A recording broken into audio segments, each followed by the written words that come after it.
దేవునికి స్తోత్రములు. కూడి వచ్చిన ప్రతి ఒక్కరికి ప్రభునామమున వందనములు.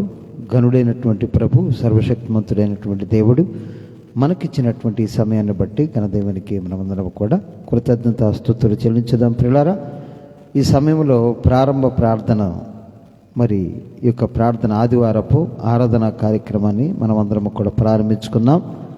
మరి ప్రార్థన చేసుకొని ఈ యొక్క ఆదివారపు లైవ్ కార్యక్రమాన్ని మనం అందరం కూడా ప్రారంభించుకుందాం. ప్రార్థన. స్తోత్రములు తండ్రి, పరిశుద్ధుడు అయిన ప్రభువా, మహోన్నతుడా, సర్వశక్తిమంతుడా, నీకు వందనాలు చెల్లిస్తూ ఉన్నాం తండ్రి. ఈ సమయంలో నేను ప్రార్థన చేస్తున్నాను ప్రభువా. సత్యదేవుడా, మహోన్నతుడా, సర్వమును సృజించినటువంటి దేవా, నీకు వందనాలు. ఒకసారి మమ్మల్ని జ్ఞాపకం చేసుకో, దీవించు, ఆశీర్వదించండి. పాటలలో, వాక్యములు, సమస్త విషయాల్లో తోడుగా ఉండమని యేసు నామమున అడిగి వేడుకొనిచున్నాం తండ్రి. Amen, amen. ఒక పాట పాడుకొని దేవుణ్ణి మహింపరుచుకుందాం. మనమందరం కూడా ఒక పాట పాడుకుందాం.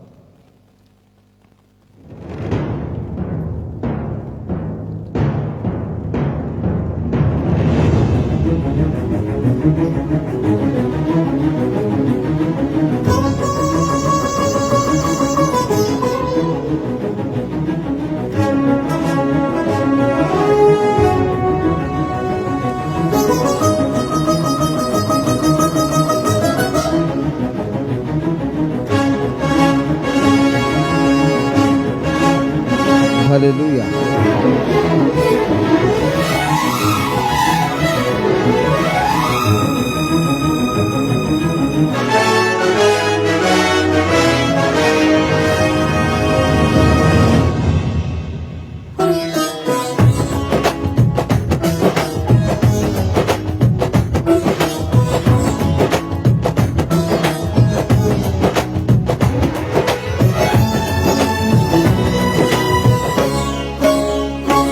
అతి పరిశుద్ధుడా, స్తుతి నైవేద్యము నీకే అర్పించి కీర్తింతును.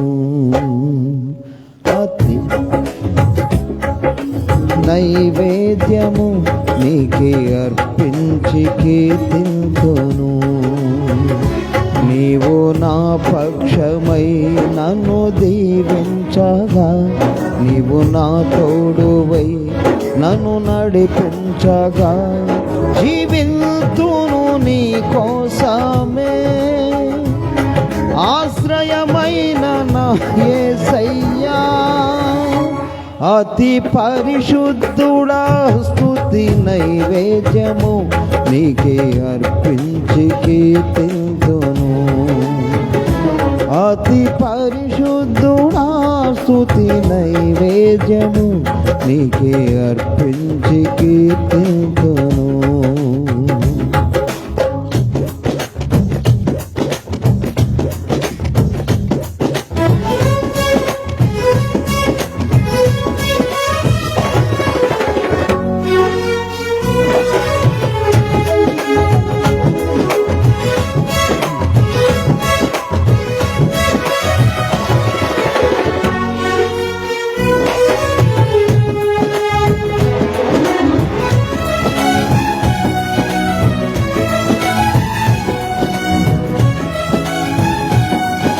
దేవునికి స్తోత్రం.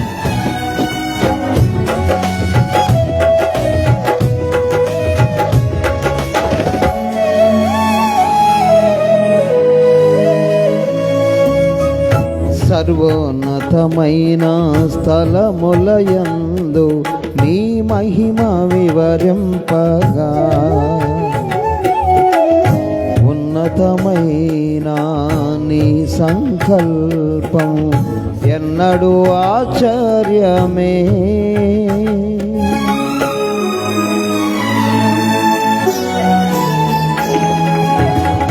సర్వోన్నతమైన స్థలములయందు నీ మహిమ వివరింపగా, ఉన్నతమైన నీ సంకల్పం ఎన్నడూ ఆశ్చర్యమే. ముందెన్నడూ చవి చూడని సరిక్రొత్తదైన ప్రేమామృతం ముందెన్నడు చవి చూడని సరిక్రొత్తదైన ప్రేమామృతము నీలోనే దాచవు ఈనాటికై నీ రుణం తీరదు ఏనాటికి నీలోనే దాచావు ఈనాటికై నీ రుణం తీరదు ఏనాటికి.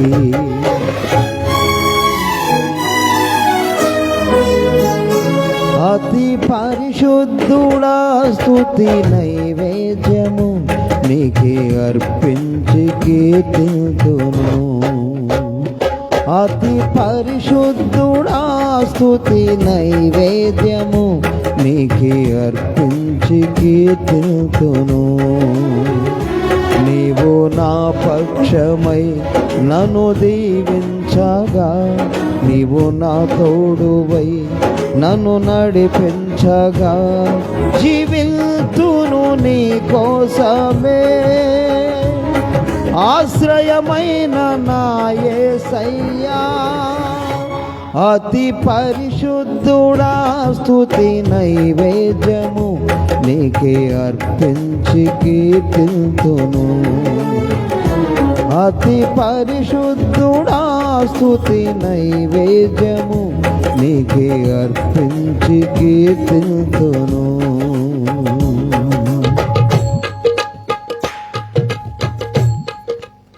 దేవునికి స్తోత్రములు. కూడి వచ్చిన ప్రతి ఒక్కరికి ప్రభునామముల వందనములు. ప్రియులారా, మరి ఈ సమయంలో మనము మరి ముందుగా ప్రకటించుకున్నటువంటి విధంగా ప్రియులారా, మరి ఈ సమయంలో మనమందరం కలిసి మరి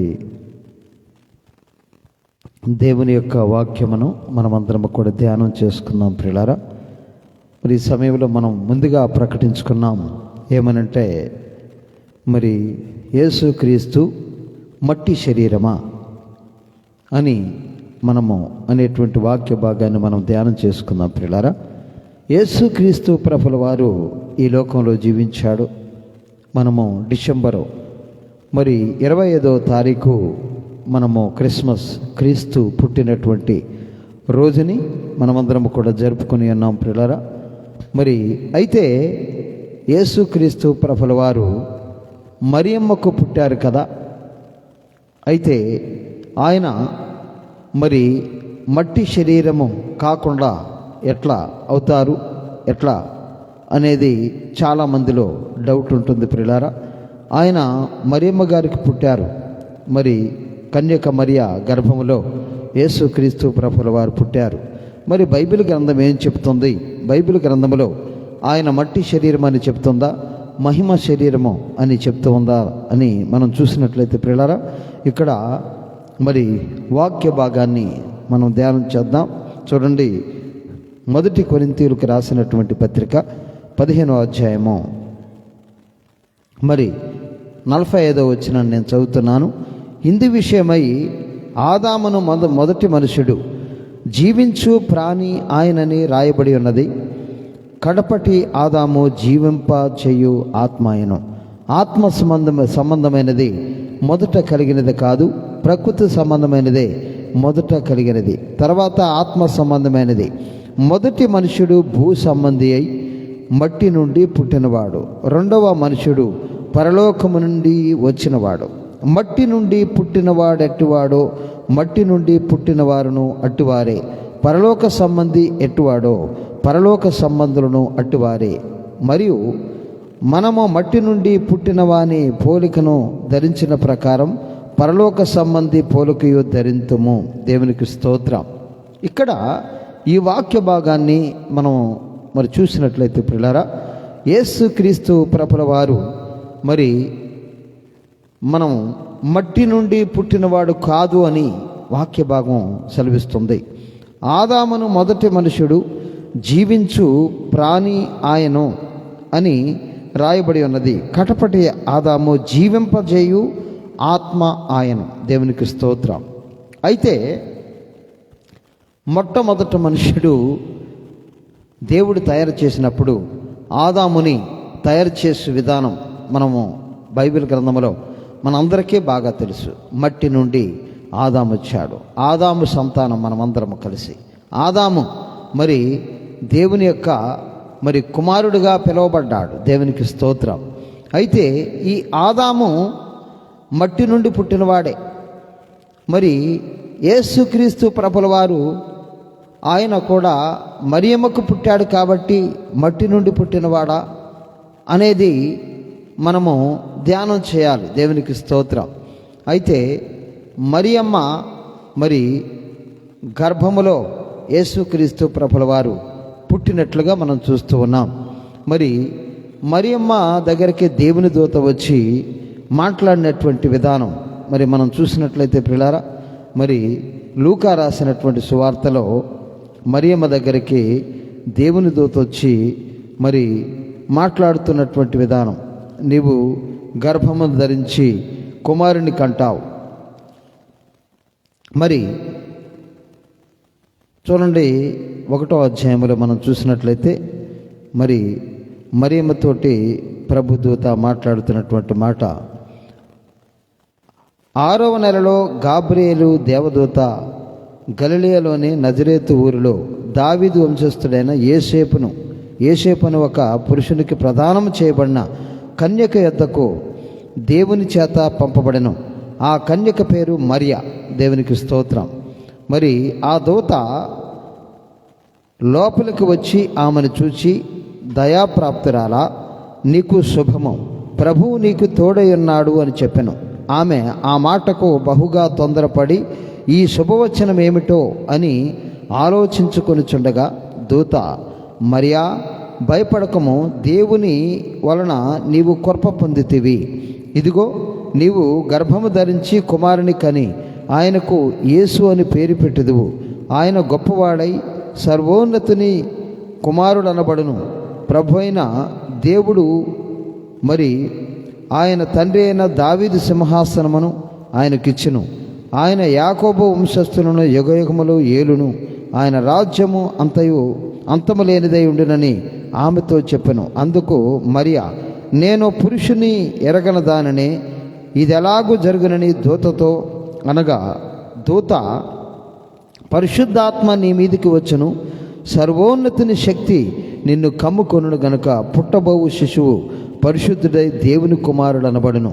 మరియు నీవు నీ బంధువురాలు ఎలిజబెత్తు తన వృద్ధాప్యమందు ఒక కుమారుని గర్భము ధరించి ఉన్నది. దేవునికి స్తోత్రం.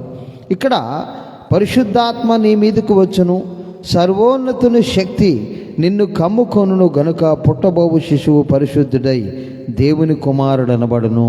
దేవునికి స్తోత్రం.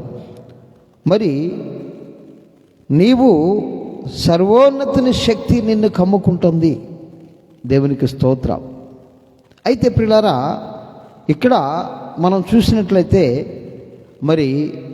యోహాను సువార్తలో 1వ అధ్యాయము 1వ వచనములో మనం చూసినట్లయితే అక్కడ రాయబడినటువంటి మాట, ఆది యందు వాక్యముండెను, వాక్యము దేవుని యొద్ద ఉండెను, వాక్యము దేవుడై ఉండెను, ఆయన ఆది యందు దేవుని యొద్ద ఉండెను, సమస్తమును ఆయన మూలముగా కలిగెను. అదే 14వ వచనంలో, ఆ వాక్యము శరీరధారి అయి కృపా సత్య సంపూర్ణుడిగా మన మధ్య నివసించెను. దేవునికి స్తోత్రం. అంటే మరియమ్మ గర్భములో పరిశుద్ధాత్మ దేవుడు సర్వోన్నతుని శక్తి ఆమెను కమ్ముకున్నప్పుడు ప్రియులారా, పరిశుద్ధాత్మ దేవుడు ఆమె గర్భములో వాక్యం అనేటువంటి విత్తనమును వేసి ఉన్నాడు. దేవునికి స్తోత్రం. ఆ వాక్యము శరీరధారి అయి కృపా సత్య సంపూర్ణుడిగా మన మధ్య నివసించును. వాక్యమే శరీరధారి అయి, దేవునికి స్తోత్రం. అంటే మరియమ్మ గర్భములో వాక్యము అనేటువంటి విత్తనాన్ని దేవుడు వేసినట్లుగా మనం చూస్తూ ఉన్నాం. దేవునికి స్తోత్రం. కాబట్టి యేసుక్రీస్తు ప్రభుల వారు ఈ లోకంలో జీవించినప్పుడు ఆయన ప్రియులారా మహిమ శరీరముతోటి ఈ లోకంలో జీవించాడు. దేవునికి స్తోత్రం. మహిమ శరీరముతోటి ఆయన ఈ లోకంలో జీవించినట్లుగా మనం చూస్తూ ఉన్నాం. దేవునికి స్తోత్రము కలుగును గాక. వాక్యమే శరీరధారిగా ఈ లోకంలో జీవించింది. దేవునికి స్తోత్రం. అయితే ఆయన యొక్క పుట్టుక, ఆయన యొక్క జీవితం అంతా, ఆయన పుట్టుక ఒక విశిష్టం, ఆయన యొక్క జన్మ ఒక మహాత్తరం. ఏంటి అనంటే ప్రియులారా, మనమందరము కూడా ఆదాము వలె మట్టి శరీరాలను కలిగి ఉన్నాము. కానీ దేవుడు మరియమ్మ గర్భములో మరి వాక్యము అనేటువంటి విత్తనాన్ని వేసి ఉన్నాడు. దేవునికి స్తోత్రం. ఎందుకు అనంటే సర్వోన్నతుని శక్తి ఆమెను కమ్ముకున్నది. వాక్యం అనేటువంటి విత్తనాన్ని మరియమ్మ గర్భములో దేవుడు వేసి ఉన్నాడు. దేవునికి స్తోత్రం. ఈ రోజుల్లో మనం చూసినట్లయితే ప్రియులారా, టెస్ట్ బేబీని ఒక మానవుడు తయారు చేయగలుగుతున్నాడు. మానవుడు ఒక టెస్ట్ బేబీని తయారు చేయగలుగుతున్నాడు. మానవునికే దేవుడు ఇంత తెలివి ఉంటే ప్రియులారా, మరి సర్వశక్తిమంతుడైనటువంటి దేవుడు లేనిదాన్ని ఉన్నట్టుగా, ఉన్నదాన్ని లేనట్టుగా చేయగలిగినటువంటి దేవుడు మరి మరియమ్మ గర్భములో వాక్యం అనేటువంటి విత్తనాన్ని మరి వేసి ఉన్నాడు. దేవునికి స్తోత్రము కలుగును గాక. హల్లెలూయా. అందుకోసమే ఆయన మహిమ శరీరం. అదేవిధంగా ప్రియులారా, మనం చూసినట్లయితే మరి 1 కొరింథీయులకు రాసినటువంటి పత్రికలో మరి 2వ అధ్యాయంలో మనం చూసినట్లయితే అక్కడ రాయబడి ఉన్నది చూడండి. 2వ అధ్యాయము నేను చదువుతున్నాను చూడండి. 7వ వచనం నేను చదువుతున్నాను. దేవుని జ్ఞానము మర్మైనట్టుగా బోధించుచున్నాము. ఈ జ్ఞానము మరుగై ఉండెను. జగదుత్పత్తికి ముందుగానే దీనిని దేవుడు మన మహిమ నిమిత్తము నియమించను. అది లోకాధికారులలో ఎవరికీ తెలియదు. అది వారికి తెలిసి ఉండిన యెడల మహిమా స్వరూపియగు ప్రభువును సిలువ వేయక పోయిందురు. దేవునికి స్తోత్రం. ఆయన మరి చూడండి, మరి దేవుని జ్ఞానము మర్మైనట్టుగా బోధించుచున్నాము. ఈ జ్ఞానము మరుగై ఉండెను. దేవుని జ్ఞానము ఎవరు అండి? యేసుక్రీస్తు ప్రభువారే దేవుని జ్ఞానమై ఉన్నాడు. జగదుత్పత్తికి ముందుగానే దీనిని దేవుడు మన మహిమ నిమిత్తం నియమించను. ఈయన జగదుత్పత్తికి ముందుగానే దేవుడు నియమించినటువంటి వాడు యేసుక్రీస్తు ప్రభువారు. ఆది సంభూతుడు అని ఆయనకు పేరు. అది లోకాధికారులలో ఎవరికి తెలియదు. ఆయన మహిమా స్వరూపి అని ఎవరికీ తెలియదు. అది వారికి తెలిసి ఉండిన యెడల మహిమా స్వరూపియగు ప్రభువును సిలువ వేయక పోయుందురు. మహిమా స్వరూపియగు ప్రభువును సిలువ వేయక పోయుందురు అంటే ప్రియులారా, ఈ యొక్క మర్మాన్ని దేవుడు ఆయన మహిమా స్వరూపిగా ఈ లోకంలో జీవించాడు. అంటే మరియమ్మ ఏం మోసిందండి? ఆయన యొక్క మహిమను మోసింది. దేవునికి స్తోత్రం. వాక్యమనే దేవుడు ఏం చేశాడు? వాక్యమైనటువంటి విత్తనమును మరియమ్మ గర్భములో వేసి ఉన్నాడు. దేవునికి స్తోత్రం. లోకాధికారులలో ఎవరికి తెలియదు. తెలిస్తే మరి వాళ్ళు ఆ యొక్క మహిమా స్వరూపియగు ప్రభువును సిలువ వేయకపోయిందురు అంటున్నాడు. దేవునికి స్తోత్రం. అందరి పుట్టుకలో వేరు. యేసుక్రీస్తు ప్రభుల వారి యొక్క పుట్టుక వేరు ప్రియులారా. అదేవిధంగా యాకోబు రాసినటువంటి పత్రికలో కూడా మనం చూసినట్లయితే 2వ అధ్యాయంలో మరి యాకోబుకు కూడా ఈ యొక్క మర్మాన్ని దేవుడు బయలుపరిచి ఉన్నాడు. చూడండి, నా సహోదరులారా, మహిమా స్వరూపియగు మన ప్రభు అయిన యేసుక్రీస్తుని గురించిన విషయములో, విశ్వాస విషయములో మోమాటం గలవారై ఉండకుడి. దేవునికి స్తోత్రం. యేసుక్రీస్తు ప్రభువారు మరి చాలామంది అంటూ ఉంటారు, ఈ లోకములో జీవించినప్పుడు మట్టే కానీ ఆయన తిరిగి లేచిన తర్వాత మహిమ స్వరూపము అంటూ ఉంటారు. కాదండి, యేసుక్రీస్తు ప్రభువారు తల్లి గర్భంలో మరి మరియమ్మ గర్భంలో ఉన్నప్పుడు మహిమగా జీవించాడు. మహిమ ముద్దను ఆమె మోసింది. దేవునికి స్తోత్రం. అందుకోసమే ఒక స్త్రీ యేసుక్రీస్తు ప్రభువారి విషయమై ఒక మాట మాట్లాడుతూ ఉన్నది. మరి చూడండి, లూకా రాసినటువంటి సువార్తలో మరి ఆ వాక్య భాగాన్ని చదువుకుందాం. ఒక స్త్రీ యేసుక్రీస్తు ప్రభువారు అద్భుతాలు, సూచక్రియలు, మహత్కార్యాలు జరిగిస్తూ ఉంటే ఆయనను గురించి ఒక స్త్రీ మాట్లాడుతున్నటువంటి మాట లూకా సువార్త 11వ అధ్యాయము 27వ వచనం నేను చదువుతున్నాను. ఆయన ఈ మాటలు చెప్పుచుండగా ఆ సమూహములోనున్న ఒక స్త్రీ ఆయనను చూచి, నిన్ను మోసిన గర్భమును నీవు కుడిచిన స్తనములను ధన్యములైనవని కేకలు వేసి చెప్పగా, మరి ఆయన అవును గాని దేవుని వాక్యము విని దానిని గైకొనువారు మరి ధన్యులని చెప్పాను. దేవునికి స్తోత్రం. అయితే నీవు ఏ గర్భము నిన్ను మోసిందో ఆ గర్భము ధన్యమైంది.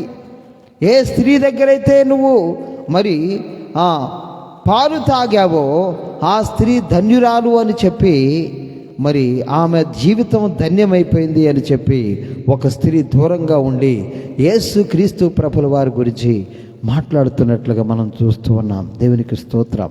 ఆయన ఈ లోకంలో జీవించినప్పుడు లోకాధికారులలో ఎవరికీ తెలియదు ఆయన మహిమ స్వరూపి అని. లోకములో ఉన్నటువంటి మరి బహుశా మరి ఆయన జీవిస్తూ ఉన్నటువంటి సమయంలో శిష్యులకు కూడా తెలియదు ప్రియులారా, ఆయన మహిమ స్వరూపిగా ఈ లోకంలో జీవించాడు అన్నది. కొరింథీయులకు రాసినటువంటి పత్రిక 2వ అధ్యాయం 7వ వచనంలో దేవుడు మరి పౌలు గారికి, అపోస్తులుడైనటువంటి పౌలు గారికి ఆ విషయాన్ని తెలిపి ఉన్నాడు. దేవునికి స్తోత్రం. తర్వాత తర్వాత ప్రియులారా అపోస్తులందరికీ కూడా ఆయన మహిమ శరీరము అని మరి వారు తర్వాత తెలపబడి ఉండవచ్చాము. కానీ యేసుక్రీస్తు ప్రభువారు మహిమ శరీరముతోటి ఈ లోకములో జీవించాడు. దేవునికి స్తోత్రం. రూపాంతర కొండ మీద ప్రియులారా, రూపాంతర కొండ మీదకి వెళ్ళినప్పుడు ప్రియులారా, ఆ రూపాంతర కొండ మీద ఆయన ముఖము ప్రకాశించింది. ఆయన వస్త్రములు వెలుగువలే తెల్లనవాయను అని రాయబడి ఉన్నది వాక్య భాగములో. మత్తయి రాసినటువంటి సువార్త 17వ అధ్యాయంలో మనం చూసినట్లయితే. కాబట్టి ప్రియులారా, నిజంగా ఆయన మహిమతోటి, మహిమ శరీరముతోటి లోకంలో జీవించాడు. దేవునికి స్తోత్రం. ఆయన మట్టి శరీరము కాదు. టెస్ట్ బేబీని తయారు చేయగలుగుతున్నాం. కృత్రిమ గర్భముల ద్వారా ఒక టెస్ట్ బేబీని తయారు చేయగలుగుతున్నారు. గర్భములోనికి ఒక మరి స్త్రీ యొక్క గర్భములోనికి మరి పురుష బీజ కణాలను పంపించి మరి బేబీలను తయారు చేయగలుగుతున్నారు. మానవుడికు ఇంత టెక్నాలజీ ఉంటే సర్వశక్తిమంతుడైనటువంటి దేవునికి, ఇంకా మనల్ని సృజించినటువంటి దేవుడు లేని దాన్ని ఉన్నట్టుగా చేయగలిగినటువంటి వాడు, మరి అలాంటి గొప్ప దేవుడిని నువ్వు కలిగి ఉన్నావు ఈరోజు. దేవునికి స్తోత్రం. ఆ దేవుడు ఈ లోకములో మరి తన కుమారుడైనటువంటి యేసుక్రీస్తుని మరి ఈ యొక్క జగత్తు పునాది వేయబడక మునిపే ఆయనను నిర్ణయించి ఉన్నాడు. దేవునికి స్తోత్రము కలుగునుగాక. ఆయన మహిమతోటి ఈ లోకములో జీవించాడు.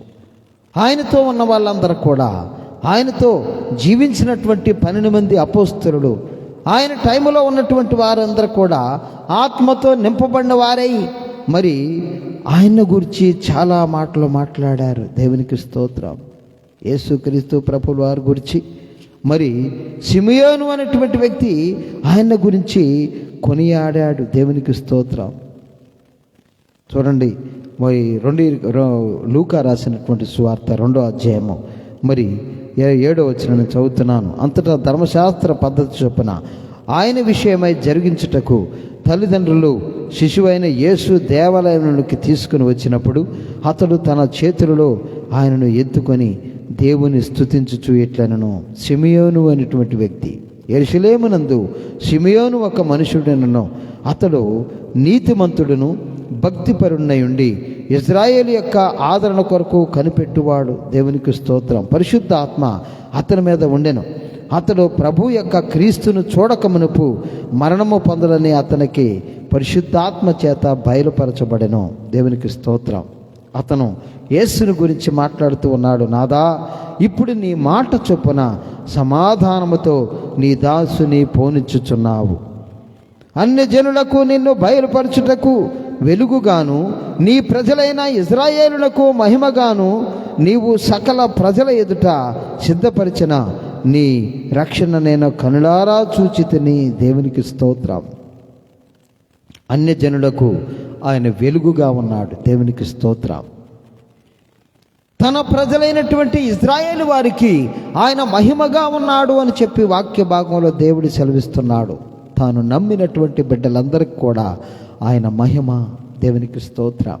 ఆయన ఈ లోకంలో జీవించినప్పుడు ప్రియులారా, మరి ఒక సిమియోను అనేటువంటి వ్యక్తి ఆయన కొనియాడుతూ ఉన్నాడు. ఆ బాలుని ఎత్తుకున్నాడు. యేసుక్రీస్తు ప్రభువారిని ఎత్తుకొని, నీ మహిమను చూసేటువంటి భాగ్యమును నాకు దక్కింది. నీవు అన్యజనులకు వెలుగుగా ఉన్నావు. నీ ప్రజలైనటువంటి ఇశ్రాయేలుకి నువ్వు మహిమగా ఉన్నావు అని మరి దేవుణ్ణి స్తుతించుచు ఆయన ఆ యొక్క బాలుని విషయమై మరి హర్షించినటువంటి, పరిశుద్ధాత్మలో ఆనందించినటువంటి వ్యక్తిగా ఆ యొక్క సిమియోను అనేటువంటి వ్యక్తిని మనం చూస్తూ ఉన్నాం. కాబట్టి ప్రియులారా, మరి నిజంగా ఈ సమయంలో ఆయన ఈ లోకంలో జీవించినప్పుడు మహిమ శరీరం. దేవునికి స్తోత్రం. మహిమతోటి మహిమను మోసింది మరియమ్మ. మహిమను మోసింది ప్రియులారా. కాబట్టి ఈ సమయంలో నీవు నేను మనమందరం కూడా గుర్తించాల్సింది, యేసుక్రీస్తు ప్రభువారు మరి ఈ లోకంలో జీవించినప్పుడు మహిమ శరీరముతోటి ఈ లోకంలో జీవించాడు. దేవునికి స్తోత్రం. కాబట్టి ప్రియులారా, మరి ఈ సమయంలో మరి దేవుని వాక్యం నీతో నాతో మనందరితో హెచ్చరిక చేస్తుంది. ఆయన ఈ లోకంలో జీవించినప్పుడు మహిమ శరీరముతోటే జీవించాడు. దేవునికి స్తోత్రం. కాబట్టి ఆయన అద్భుతాలు, ఆయన మాట్లాడితే అద్భుతాలు జరిగాయి ప్రియులారా. ఆయన మాట్లాడితే అద్భుతాలు జరిగాయి. ఆయన గొప్ప గొప్ప కార్యములను జరిగించి అన్నాడు. దేవునికి స్తోత్రం. చనిపోయిన వారిని లేపాడు, గుడ్డివారికి చూపునిచ్చాడు, కుంటివారిని నడిపించాడు, కాళ్ళు చేతులు లేని వారిని బాగు చేశాడు. అనేకమైనటువంటి అద్భుతాలు జరిగించాడు మన ప్రభువులైనటువంటి యేసుక్రీస్తు ప్రభువారు. ఆయనను మరి మహిమ శరీరంతోటి ఈ లోకంలో జీవించాడు. కాబట్టి ప్రియులారా, ఆయన మహిమ శరీరం. ఆయన పరలోకము నుంచి వచ్చినవాడు అని చెప్పి వాక్య భాగంలో దేవుడు సెలవిస్తున్నాడు. అయితే ఆయన ఈ లోకములో జీవించినప్పుడు మహిమ శరీరం. ఆయన లేచిన తర్వాత కూడా ప్రియులారా, ఆయన మరి సమాధి చేయబడ్డాడు కదా. సమాధి చేయబడ్డప్పుడు మట్టిలో మహిమ కలవదు. కాబట్టి ఆయన తన పరిశుద్ధుని కుళ్ళు పట్టనివ్వలేదు. దేవునికి స్తోత్రం. పరిశుద్ధుని కుళ్ళు పట్టనివ్వలేదు. అది మహిమ శరీరం. ఆయన్ని దేవుడు మరణ వేదనలో తొలగించి ఆయన్ని లేపి ఉన్నట్లుగా వాక్య భాగంలో దేవుడు సెలవిస్తూ ఉన్నాడు. దేవునికి స్తోత్రం. కాబట్టి పిల్లరా, ఆయన లోకంలో మరి జీవించినప్పుడు తర్వాత కూడా ఆయన మహిమ శరీరముతోటి ఈ లోకంలో జీవించాడని నేను మీకు చెప్తూ ఉన్నాను. దేవునికి స్తోత్రం. హల్లెలూయా. అలాంటి కృప దేవుడు నీకు నాకు మనందరికీ అనుగ్రహించునుగాక. ప్రార్థన చేసుకుందాం ప్రియులారా. స్తోత్రములు తండ్రి, పరిశుద్ధుడు అయిన ప్రభువా, మహోన్నతుడా, సర్వశక్తిమంతుడా, నీకే వందనాలు చెల్లిస్తూ ఉన్నాం తండ్రి. ఈ సమయంలో నేను ప్రార్థన చేస్తున్నాను ప్రభువా. సత్యదేవుడా, మహోన్నతుడా, సర్వమును సృజించినటువంటి దేవా, నీకే వందనాలు చెల్లిస్తూ ఉన్నాం. ఈ సమయంలో నేను ప్రార్థన చేస్తున్నాను ప్రభువా. ఆయా జీవాధిపతి నీకే వందనాలు. లైవ్లో చూస్తున్న ప్రతి బిడ్డను జ్ఞాపకం చేసుకొని దీవించండి. ఆయా ఈ ప్రత్యేకించిన ఆయన బాబీ కుటుంబాన్ని జ్ఞాపకం చేసుకోండి తండ్రి.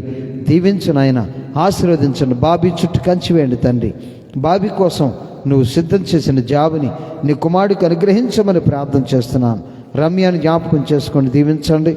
అదేవిధంగా జయబాబుని జ్ఞాపకం చేసుకోండి తండ్రి. నీకే వందనాలు. భార్గవ కుటుంబంలో ఒక కుమారుని అనుగ్రహించండి తండ్రి. బాబీ తల్లిదండ్రులను జ్ఞాపకం చేసుకోండి. అదేవిధంగా బుజ్జి కుటుంబాన్ని జ్ఞాపకం చేసుకోండి. వెంకన్న గారిని ముట్టుకోండి ప్రభువా. వారి ఇరువురిని ప్రేమించి ఇచ్చినటువంటి కిషోర్ని బట్టి వందనాలు చెల్లిస్తూ ఉన్నాం. నీ కుమారుడు అయా వేరే రాష్ట్రంలో జాబ్ చేస్తుండగా దీవించు నాయన, ఆశీర్వదించమని ప్రార్థన చేస్తున్నాను. చుట్టూ కంచి వేయండి, కాచి కాపాడి ఖండించండి తండ్రి.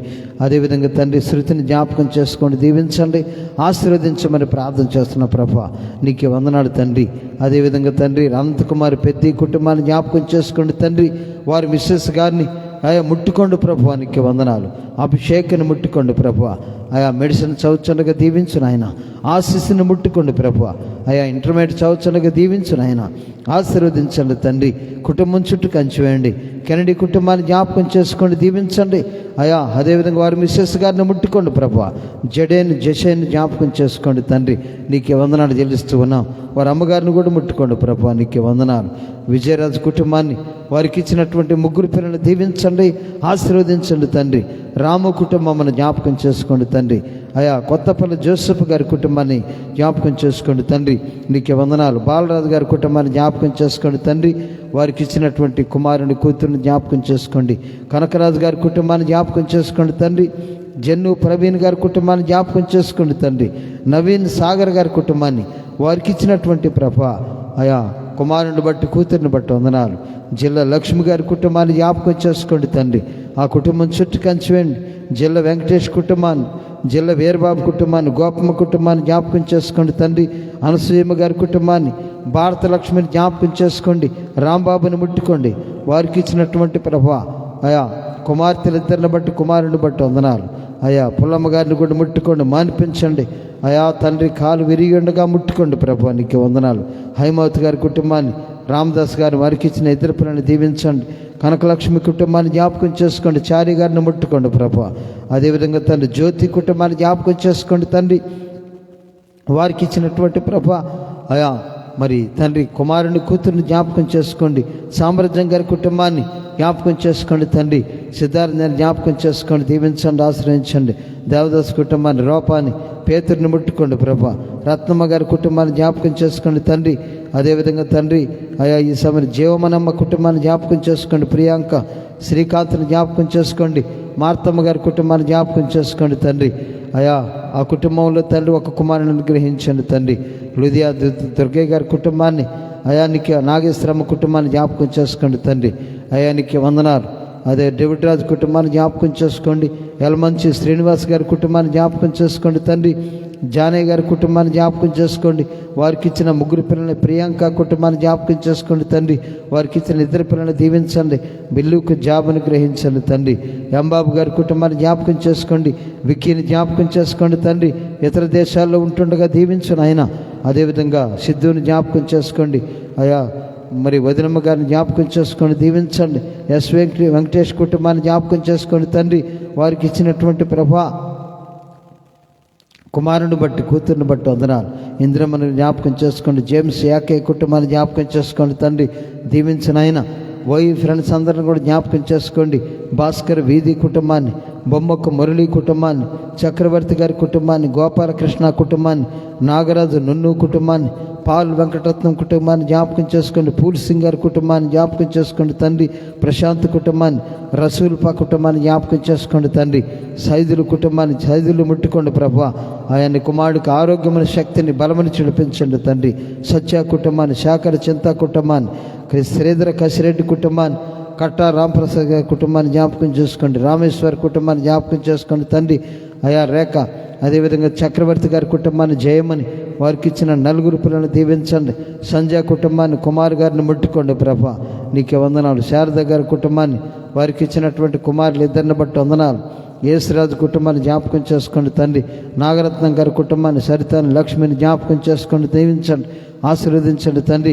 నీకే వందనాలు ప్రభువా. కనికరము చూపించండి, దయ చూపించండి, జాలను చూపించమని తండ్రి నీకే వందనాలు చెల్లిస్తూ, జీవాధిపతి నీ చిత్తంలో మమ్మల్ని అందరినీ కూడా దీవించి ఆశీర్వదించమని తండ్రి నీకే వందనాలు, స్తుతులు, స్తోత్రములు చెల్లిస్తూ యేసుక్రీస్తు అతి పరిశుద్ధ ఉన్నతమైన నామమున అడిగి వేడుకొనిచున్నాం తండ్రి. ఆమేన్. తండ్రి అయిన దేవుని నుండి, ప్రభువైన యేసుక్రీస్తు నుండి పరిశుద్ధాత్మ సహవాసం ఇప్పుడెప్పుడు మనందరికీ, ప్రపంచంలో పరిశుద్ధులందరికీ, ఇక్కడ కూడి ఉన్న ప్రతి బిడ్డకిని సదాకాలము తోడేయండి నడిపించునుగాక. ఆమేన్, ఆమేన్, ఆమేన్. అందరికి వందనాలు.